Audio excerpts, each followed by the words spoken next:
السلام علیکم، welcome to my channel.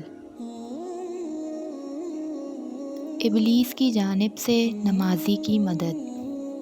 مولانا رومی رحمۃ اللہ علیہ فرماتے ہیں، ایک شخص مسجد میں نماز ادا کرنے کے لیے اندھیری رات میں گھر سے نکلا۔ اندھیرے کی وجہ سے ٹھوکر لگی اور وہ منہ کے بل کیچڑ میں گر گیا۔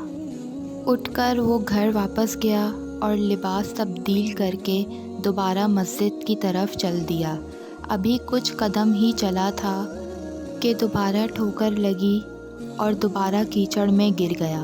کیچڑ سے اٹھ کر وہ ایک بار پھر گھر واپس گیا اور لباس تبدیل کر کے مسجد جانے کے لیے دوبارہ گھر سے نکل آیا۔ اپنے گھر کے دروازے پر اسے ایک شخص ملا جو اپنے ہاتھ میں ایک روشن چراغ تھامے ہوئے تھا۔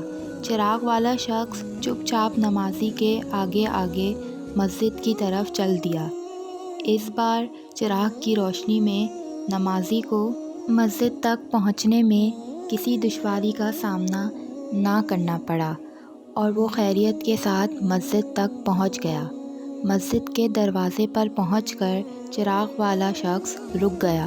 نمازی اسے وہیں چھوڑ کر مسجد میں داخل ہو گیا اور نماز ادا کرنے لگا۔ نماز سے فارغ ہو کر وہ مسجد سے باہر آیا تو اس نے دیکھا چراغ والا شخص اس کا منتظر ہے تاکہ اسے دوبارہ چراغ کی روشنی میں گھر تک چھوڑ آئے۔ جب نمازی گھر پہنچا تو نمازی نے اس اجنبی سے پوچھا، آپ کون ہیں؟ اجنبی بولا، سچ بتاؤں تو میں ابلیس ہوں۔ نمازی کی حیرت کی انتہا نہ رہی۔ اس نے پوچھا، تجھے تو میری نماز رہ جانے پر خوش ہونا چاہیے تھا، پھر تو چراغ کی روشنی میں مجھے مسجد تک کیوں لایا؟ ابلیس نے جواب دیا، جب تجھے پہلی ٹھوکر لگی تو اللہ نے تیرے عمر بھر کے گناہ معاف کر دیے، اور جب دوسری ٹھوکر لگی تو تیرے سارے خاندان کو بخش دیا۔ مجھے فکر ہوئی کہ اب اگر تو ٹھوکر کھا کر گر گیا تو کہیں اللہ تیرے سارے گاؤں کی مغفرت نہ فرما دے، اسی لیے چراغ لے کر آیا ہوں کہ تو بغیر گرے مسجد تک پہنچ جائے۔